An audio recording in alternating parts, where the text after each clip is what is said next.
Hai, saya Sherlina. Saya Claudia. Saya Aprilia. Kami hari ini ingin mereview buku yang baru launching dari Kak Di Lestari, yaitu Tanpa Rencana. Tanpa Rencana. Diskusinya pun tanpa rencana ya ini. Iya. Nah, kalau dia tuh datang jauh-jauh dari Solo, kalau ini anak Tomang, kalau ini anak Bekasi. Ketemuannya di Jakarta Pusat ya.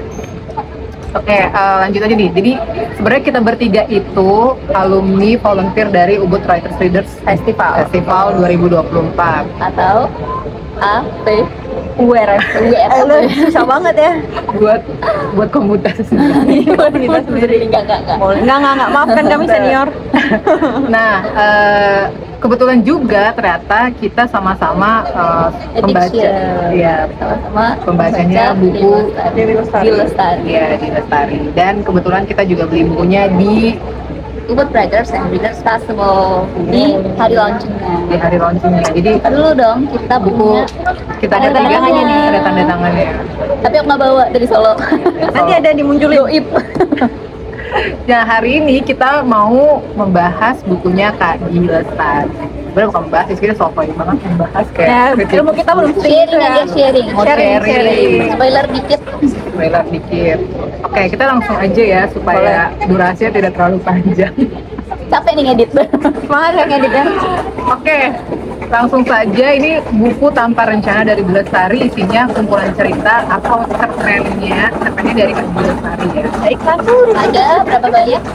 Ada 18 cerpen dan 18-18-nya gimana perasaannya setelah membaca? Siap lah. Kalau aku naik turun emosinya. Iya betul.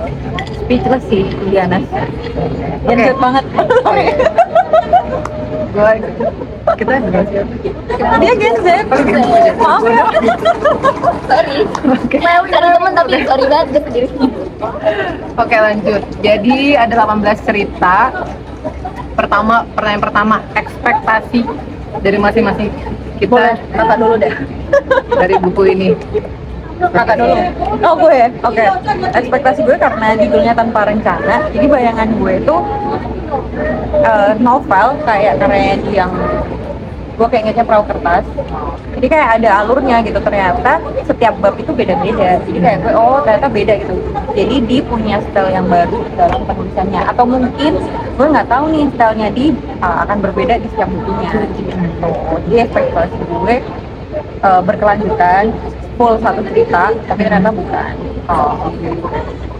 Kalau gue justru udah tahu bahwa ini tanpa rencana, bahwa dia nulis ini tanpa rencana gitu, tanpa riset. Padahal dia itu sangat-sangat detail dalam riset, sangat-sangat terstruktur orangnya. Yeah. Tapi dia bikin ini justru melepaskan itu semua dan gue penasaran bakal gimana. Dan dapat kesimpulan bahwa di dalam sini ada karakter-karakter supernova. Karena itu gue akhirnya memutuskan beli, padahal nggak punya duit.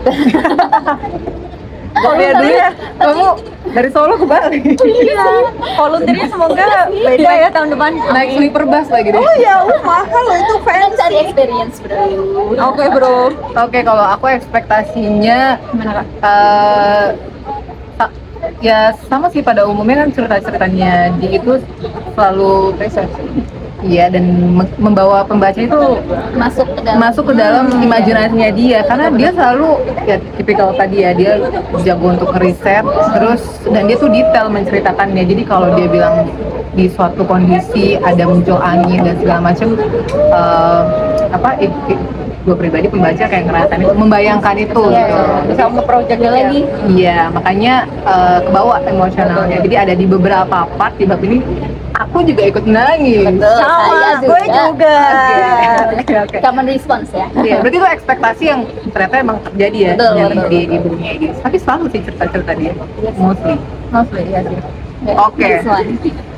Pertanyaan berikutnya, dari 18 cerpen yang ada, cerpen favorit kalian yang mana dan kenapa pilih itu?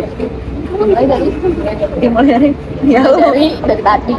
Favoritku adalah, sebenarnya ada banyak, aku sendiri bingung, tapi aku mau pilih yang kita yang terurai. Udah baca? Sudah. Kenapa? Karena dia kan ngegambarin di kapal dan ya itu tentang pasangan yang terurai. Tapi itu Pasangan sedih ya. taking fast. Dan aku itu sangat relate dengan hubunganku gitu. Tisu mana tisu? Itu tuh. Jauh lagi. Karena terakhir kali aku ketemu mantanku itu di kapal. Dari kapal sih, maksudnya dalam perjalanan. Terus ini. kita sama-sama naik kapal bareng. Oh. Itu pas masih part break gitu. Maksudnya belum ada tanda-tanda putus. Tapi di kapal itu Kayaknya kita sempat tisu. di part itu kita sempat berantem Oke, dan terima jauh-jauhan kayak banget. bener-bener kayak karakter itu, makanya kayak anjir. Apakah dia membaca hidupku? Apakah dia menulis tentang aku gitu kan? Jangan yang itu nulis Yang mana itu sih dari tadi? mantan kamu. Kita yang terurai. Oh, oke. Mantan kamu. Mantan Iya, kamu jangan kan? dari dia.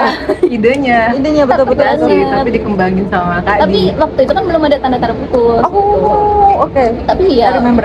ketika di kapal itu tuh kita berantem gitu dan jauh-jauhan.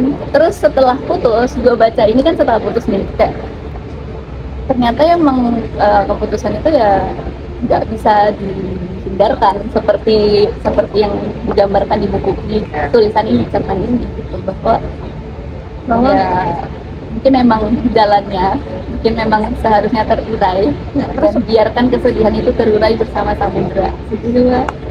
Terus waktu baca tuh ekspresi atau emosi pertama yang kakak rasain waktu ngebaca itu langsung keingat your age or jadi something another emotion that you feel?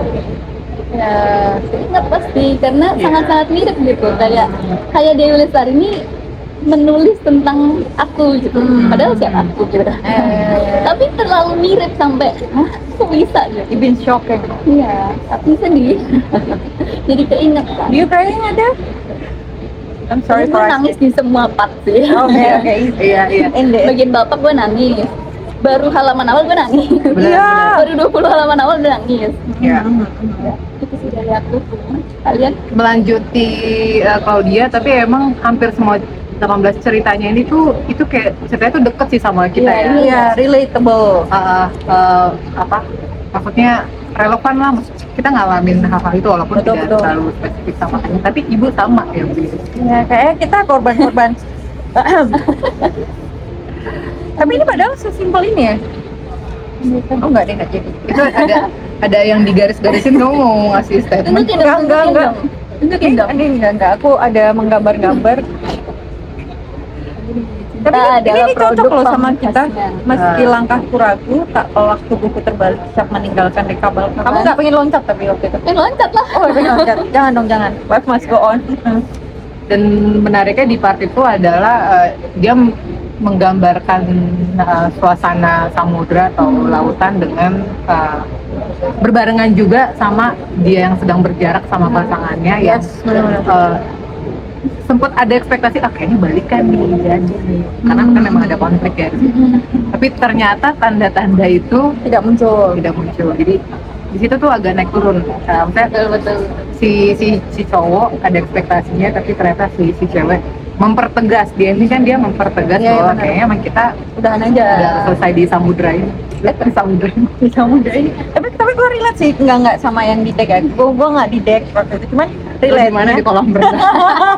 Sama-sama air. Lu dong. Enggak, jadi tapi ini kayak kita bisa bertanya dari tempat berbeda dengan orang berbeda gitu. Jadi kayak contohnya nih, gue kayak wondering bisa nggak ya gue ngelanjutin hidup di Jakarta tanpa dia gitu.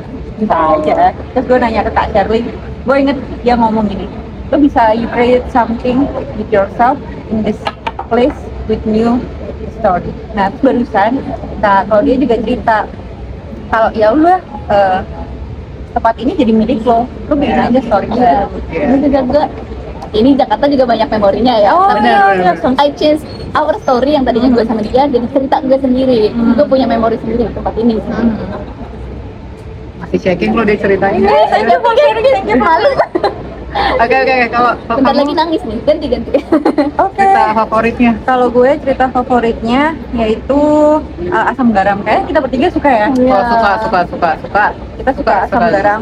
Most favorite. Sebenarnya banyak banget part di asam garam yang gue poin, tapi yang pertama itu yang garam gitu. Awalnya kan gue baca buku ini tentang cinta-cintaan, tapi waktu garam itu gue jadi kayak percaya bahwa Indonesia tuh is huge gitu. Di daerah timur, gue belum pernah ke sana sih, tapi kalau semesta dan Tuhan memberikan kesempatan, I will be go there. Amin. Nah, garam di Indonesia tuh banyak gitu, dan kenapa masih impor? Ya mungkin bisa dijelaskan pemerintah. Oke, back to topic. Jadi politik. Ya kan jadi politik, oke. Jadi setelah membaca buku ini, gue kebetulan datang ke Ranah Bumi, Bumi Bufana di Jogja. Jadi kayak magic table, dan dia punya ada 15 garam, dan itu garam-garam di Indonesia. Dan di bayangan gue selama ini garam itu cuman dari laut. Ternyata nggak dari laut doang, bisa dari mana-mana. Contohnya yang ada di sini garamnya dari Papua yang berwarna hitam.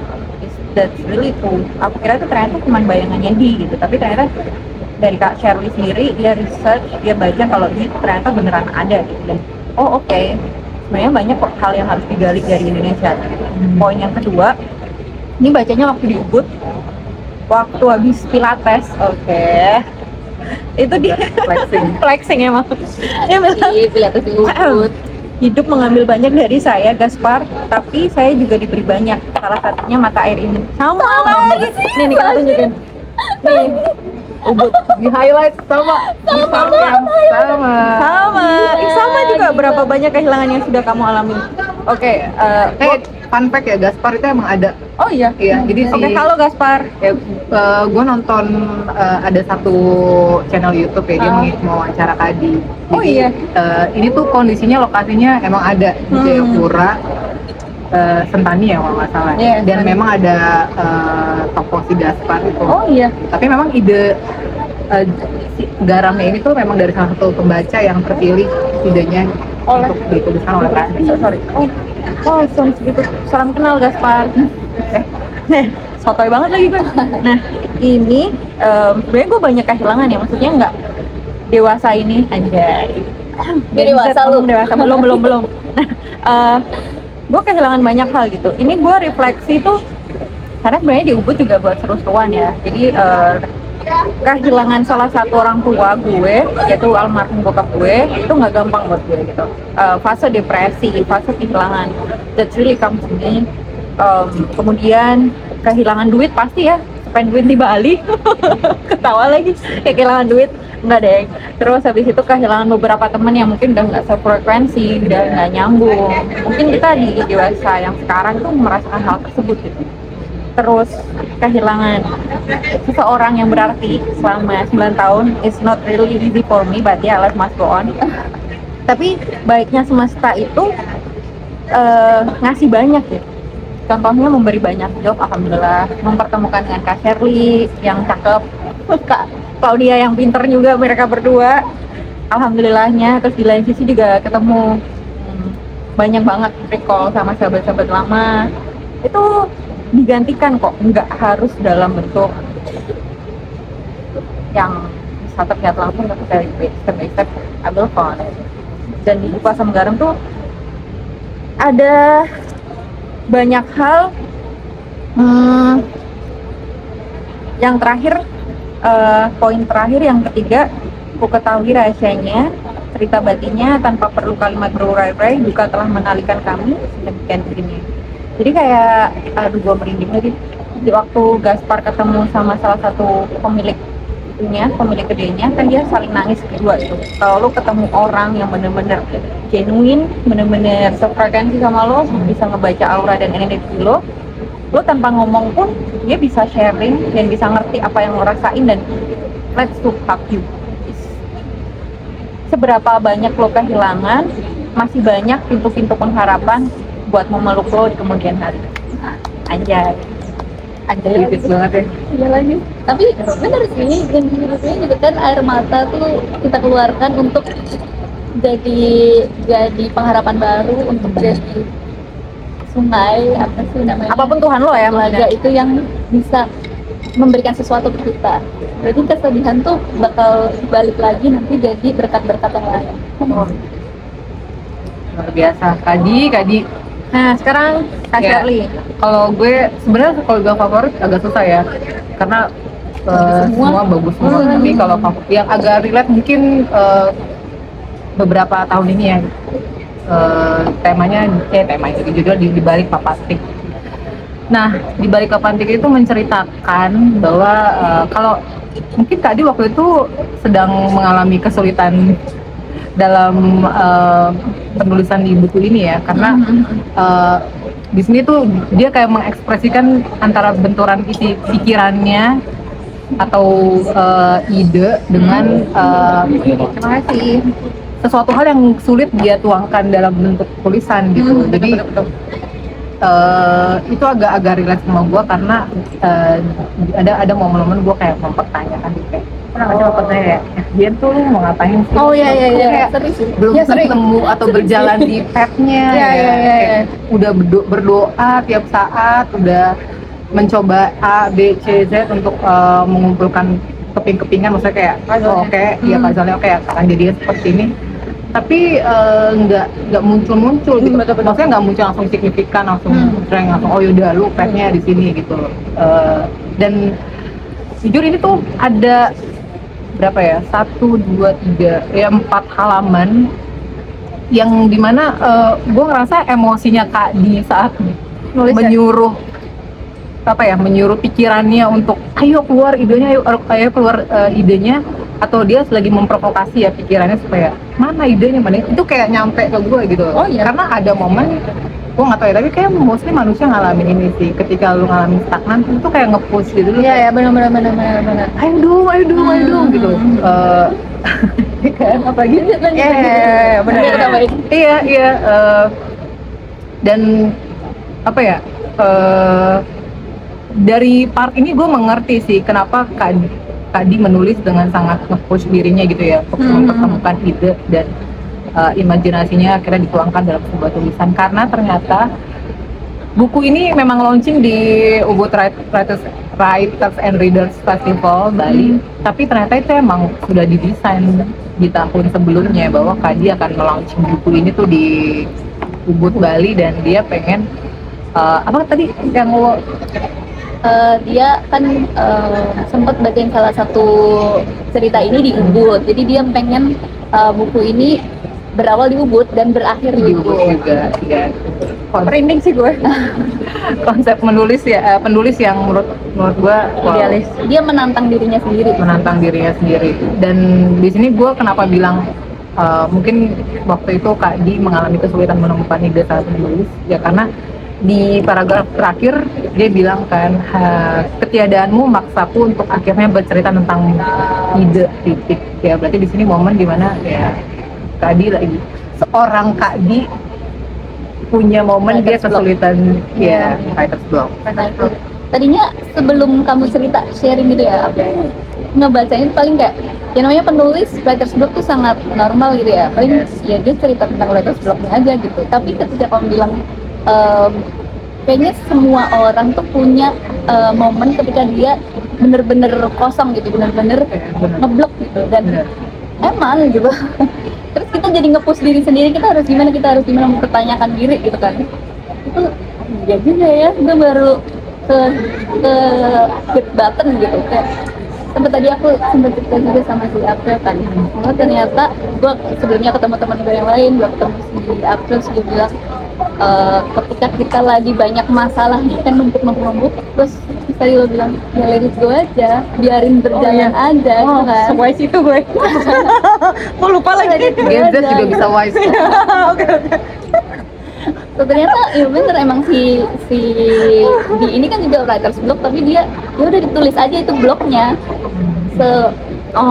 Idenya apapun itu ya dia pokoknya tulis aja kan. Itu jadi ya kita walaupun lagi ke-push banget, maksudnya banyak banget masalah, ya dijalanin aja, dicoba aja, itu aja. Mungkin karena gue Jawa kali ya, kayak ada sisi tepos liro. Jadi apa tuh? Oke, tepos liro itu adalah konsep Jawa dimana kayak ya udah nerimo empandum. Waduh, kayak misalnya dunia lagi bok ya udahlah gitu ya, dari proses ke ya udahlah itu nggak gampang sih, kayak butuh marah dulu, denial dulu, emosi dulu, tapi ya at the end of the day ya kita harus menerima gitu, terima kalau kita juga bisa jahat, terima orang lain bisa jahat, terima otak kita nggak bisa bekerja juga ya. Dan itu hal yang normal karena semua elemen itu ada di diri kita kan. Kita nggak selalu semangat, kita ada masa-masa down. Kita manusia yang fluktuatif juga. Iya betul. Apalagi ya? Jadi apa pertanyaan kedua kayaknya tadi?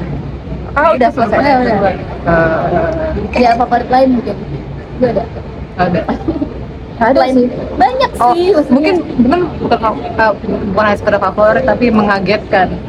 Apa tuh yang bikin shock? Karena muncul cerita supernova di sini. Nah, gue nggak ngikutin supernova, jadi mungkin lu kita lupa gue jadi gimana nih? Pandangan kalian berdua pembaca supernova, kenapa supernova bisa muncul tiba-tiba, apa yang kalian rasain? Pertama adalah kaget karena kita pikir supernova ya udah selesai di EP.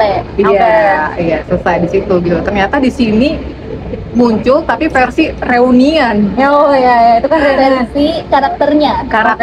Betul. Mempertanyakan Dewi Lestari. Dan kedua, waktu kalian membaca kan tadi reuni dan mempertanyakan tentang si Dewi Lestari. Gimana tanggapan kalian tentang hasil reuni mereka? Gitu. Maksudnya kan ada perbincangan kan dari supernova A, B, C gitu. Aku agak mind blowing sih ini karena reuninya tuh jadi awal-awal dibawa ke agak misterius ya kayak. Iya, aku baca. Apa sih maksudnya dari dikumpulkan si tokoh-tokoh ini lagi? Ternyata si G-nya mau ngomong gitu kayak. Kalau nggak salah ya, correct me kalau if I'm wrong itu kayak dia pengen ngasih tahu bahwa ada project baru kan. Dia mau ngasih tahu ada project baru, tapi dia lagi ngobrol sama si karakternya ini. Kira-kira menurut tuh project yang baru itu apa gitu kan? Tapi gue udah punya konsep idenya gitu. Karena gue udah tahu sebenarnya mau ada reuni kan. Cuman seneng banget karena kangen banget kan. Ini berarti pada tahun yang lalu sih IFP tuh ada 5 tahun, 10 tahun. 2000 berapa ya? Udah lama banget kan. Kayak si Dewi Lestari sibuk sama novel-novel lainnya gitu kayak ini kayaknya udah bener-bener berakhir. Padahal kita udah meninggal ketika sekolah. Dia baca buku-buku supernova tuh dari SMP, SMA, kuliah. It's good memories, bro. Makanya kayak temen kan sama karakternya tuh. Terus tiba-tiba ada lagi tambah rencana. Iya, recall lagi. Tapi seru, ngumpul reuniannya versi seru. Iya, kayak kita lagi ngobrol gitu. Iya. Berarti selain memori itu ada nggak kayak ke project atau keinget hal-hal? Jadi kan kalian bacanya nggak hari ini dong, pasti beberapa years ago gitu. Ada hal momen yang mengingat, gue dulu bacanya di cafe ini nih lagi gini gitu. Ke trigger itu nggak, atau lebih ke fokus ke karakter supernova-nya? Fokus ke karakternya. Aku juga fokus ke karakter. Kayak yang dulu. Karena kan itu apa? Iya. Lagi. Happy banget ya. Karena di situ pas di part itu mereka berdialog pas Iya, dan mereka berdialognya itu flashback lagi kayak lo kan maksudnya menunjukkan karakteristik mereka di supernova sebelumnya. Jadi ke-recall lagi momen di supernova. Ya sesuai gitu, yang Kel tetap jadi Kel ya. Oh, itu real mereka aslinya seperti itu. Iya. Nggak ada yang dirubah gitu. Iya. Terus itu tuh pemain dipertemukan dengan si penulisnya dan penulisnya ngobrol ke pemainnya. Kita mau bikin sesuatu nih. Ayo dong diskusi ya gitu. Padahal itu antara otaknya di sendiri ya. Iya, kayak nggak paham sih tiba-tiba ketemu ide Tapi itu. menurut Di kan karakternya tuh entitas yang lain, dia melepaskan dirinya dari. Dia bener-bener Kel terasa seperti Kel, si Alpha terasa seperti Alpha, nggak kayak Dewi Lestari gitu. Betul. Alter ego, enggak sih? Oke, sudah 2 pertanyaan itu aja. Durasi. 17/6. Oh iya. Ayo. Yaudah, intinya buku ini seru, oke, dan haru sih. Ya, Cukup relevan di kalangan kita ya. Apalagi buat kalian-kalian yang baru saja kehilangan. Oh iya. Ini bukunya mostly tentang pertemuan, kehilangan, berdamai. Yes. Jadi nggak cuma sedih, tapi lu bisa embrace that sadness. Dan ketemu banyak hal gokil. Dia kayak refleksi deh, Iya. kontemplasi. Curiga sih ini kayak buku kontemplasinya dia. Betul, kan dia habis kehilangan suaminya. Iya terus betul. dia So, sorry to hear that tadi. Kehilangan bapaknya juga. Emang kehilangan bapak nggak jadi. Enggak. Tapi emang karena gue sukanya cuma perahu kertas. Sorry di gue pembaca yang pemilih ya. Ya jadi gue cuma suka bukunya dia yang perahu kertas gitu karena Kinan dan Kugi menurut gue itu kayak magic gitu loh. Nah terus gue coba baca buku ini in a mindful and mind-blowing form gitu. Jadi kayak buat yang baru suka baca buku, baca ini ringan sih karena bahasanya nggak bahasa yang Sangat-sangat ringan. nggak bahasa yang sastra kayak buku yang lainnya gitu. Bahasanya enak. Bahasa sehari-hari. Ya, betul, Bahasa Indonesia betul. sehari-hari juga. Apalagi pas momen-momen kesel, emosi. Betul. itu. Relate. Oke deh, ada tambahan kalau dia? Cukup ya? Udah sih. Oke. Oh, oke. Pokoknya menurut kita ini buku wajib dibaca. Mas Bay. Ya. Tapi jangan tinggalkan di TBR doang ya dibaca. Oke. Oke, sekian review dari kita. Terima kasih. Sampai bertemu lagi. Om Swastiastu. Bertemu lagi nih berarti. Bertemu bertemu lagi. lagi. Ketemu lagi. Amin ya. Dadah. Kita lagi dong.